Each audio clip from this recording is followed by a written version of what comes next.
సరే ఆయన అంటే సరే రేవంత్ రెడ్డి గారు ఏదో మాట్లాడారు అనుకుందాం. కానీ మీరు కూడా ఈరోజు మరి రాహుల్ గాంధీ కులం గురించి మాట్లాడుతున్నారు కదా మీ నాయకులందరూ. రాహుల్ గాంధీ ముందే చెప్తున్నాం కదా, మా దేశం కాదు మా మతం కాదంటే కులం, ఆయన కులం ఎక్కడిది?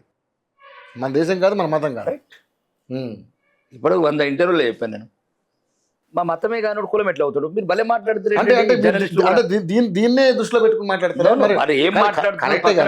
మన దేశ వ్యక్తి కాదు, మన కులం కాదు, మన మతం కాదు అంటున్నారు. మరి మన దేశం మతం ఉన్నోడికి మా మతం కాని కులం ఎట్లుంటుంది? మా కులం మా మతమే కాదు కదా. మరి ఇప్పుడు ఇన్ని సంవత్సరాలుగా 70 సంవత్సరాలుగా దేశం యాక్సెప్ట్ చేసింది కదా ప్రజలు. మరి ఇన్నిసార్లు జర్నలిస్ట్ ఒక రాంగ్ ఒపీనియన్, ప్రధానమంత్రి చేయడం వేరు, అది రాజ్యాంగంలో అన్ని మతాలు చేయొచ్చు, అన్ని కులాలు చేయొచ్చు. ఇది భారత రాజ్యాంగంలో ఉన్న ఒక వెసులుబాటు. ప్రపంచంలో ఎక్కడ లేని ఒక ఇక్కడ ఉన్న ఒక సౌహృదయంతో చేసిన భారత రాజ్యాంగం అది. భారత రాజ్యాంగం నువ్వు ముస్లిం చేసుకోవచ్చు, నువ్వు మతముడు మా మతముడే కాదంటుంటే చెప్పు, ఎక్కడ మా మతముడు అవుతాడు చెప్పండి, చెప్పండి కదా. మా మతముడు ఎట్లా అవుతాడు?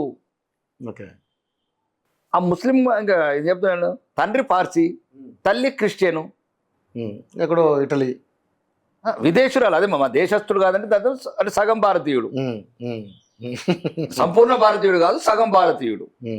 మేము అనేది అదే. ఇప్పుడు మీరు మొత్తం భారతీయుడు, మీ అమ్మ నాన్న భారతీయులేనా? మా అమ్మ నాన్న భారతీయులు, మా తాత ముత్తలు భారతీయులు, మీ తాత ముత్తలు భారతీయులే కదా. మనం సంపూర్ణ భారతీయులము. వాళ్ళు సగం భారతీయులు అంటారు.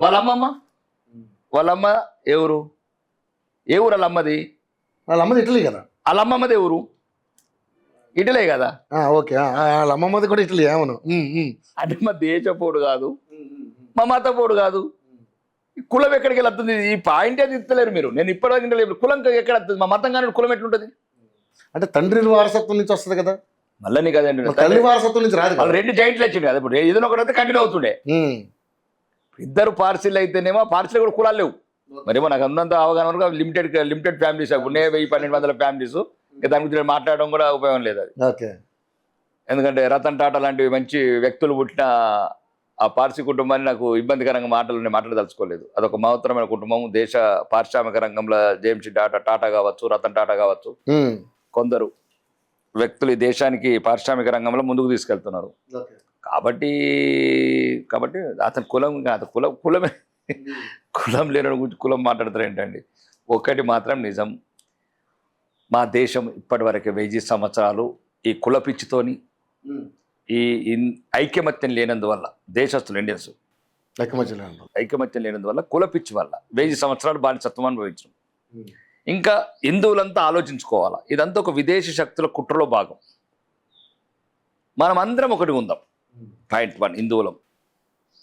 కులం అనేది గర్భ వరకు, కులం గురించి నేను ఈక్వేషన్ అంతే. అందరం ఒక వర్ణ వ్యవస్థలో వచ్చిన భాగం తప్ప ఈరోజు అంత కులం కూడా అంతా ఎక్కడ కనబడుతుందండి? మంచి మంచి ప్రెసిడెంట్లు, ప్రైమ్ మినిస్టర్లు, IAS ఆఫీసర్లు, DGPలు, అంటే ఒక రకంగా కులం అనేది. కానీ ఆ కుల ప్రకారం కొన్ని ఉంటాయి, దాని ప్రకారం మేము ప్రాధాన్యత ఇస్తాం పార్టీలో కానీ దాంట్లో కానీ. మా దాంట్లో దళిత మోర్చా ఉంది, కిసాన్ మోర్చా ఉంది, OBC మోర్చా ఉంది, మహిళా మోర్చా ఉంది. తప్పేముంది? అంటే ఇదొక కుల వ్యవస్థతో కూడుకున్న భారతదేశం కాబట్టి అన్ని సమాన అవకాశాలు రావాలని ముందుకు వెళ్తాం. కానీ ఇది దేశ విచ్ఛిన్నానికి ప్రమాదం కావద్దు, మళ్ళీ కోట్లాది మంది హిందువులను చంపద్దు.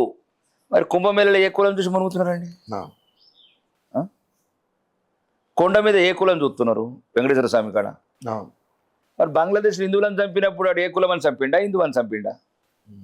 పాకిస్తాన్లో హిందువులని అత్యాచారాలు చేసేటప్పుడు BC SC అనుకుంటే అత్యాచారాలు చేసినరా, హిందువు అయితేనే అత్యాచారాలు చేసి ఉరితాడేసినరా? ఇది కూడా ప్రజలు తెలుసుకోవాలి. ఇది అంటే ఎంత కుట్రలు దాగి ఉన్నది కాంగ్రెస్ నాయకుల వల్ల. మీరు చెప్పండి, 50 కోట్ల మంది స్నానం ఆచరిస్తున్నారు కుంభమేళలో, పవిత్రమైన స్నానం. అందులో BCలకు ఈ ఘాటు, SCలకు ఈ ఘాటు, OBCలకు ఆ ఘాటు అని ఉందా? తిరుమల కొండ మీద ఎప్పుడైనా చూసారా? అట్లాంటిది ఏం లేదు. ఇది ఓన్లీ కాంగ్రెసే. కులాలు అందరూ మంచి ప్రశాంతంగా ఏదో వచ్చింది, తరతరాలుగా వస్తున్నది, అది సద్దు మనిగిపోతున్నది. ఇప్పుడు అందరు అన్ని రంగాలలో ముందుకు వస్తున్నారు. ఒకప్పుడు వేరు, అది మరి ఆ రకంగా విభజించి పాలించారు కాబట్టే దేశాన్ని బానిసత్వంలోకి నెట్టారు. అది దేశానికి ప్రమాదం. గతము, వర్తమానం, చరిత్ర తెలియాలని భారతీయ జనతా పార్టీ చెప్తున్నది. భవిష్యత్తులో మనం ఎట్లా ఉండాలా? ఏకైతే సేఫ్, ఏక్ నయ్యతో బంగ్లాదేశ్ బనేగా. ఇది మా సిద్ధాంతం. కాబట్టి ఆ కుల గురించి మేమంతా డెప్త్గా పోవట్లేదు. వాళ్ళకి కావాల్సిన సరైన ఏవైతే వాటా ఉందో, న్యాయం ఉందో అవన్నీ జరుగుతూనే ఉంటాయి. అవి చెప్పుకుంటూ జరగదు. ఈక్వేషన్స్ అండర్ గ్రౌండ్ వర్క్ ఉంటుంది.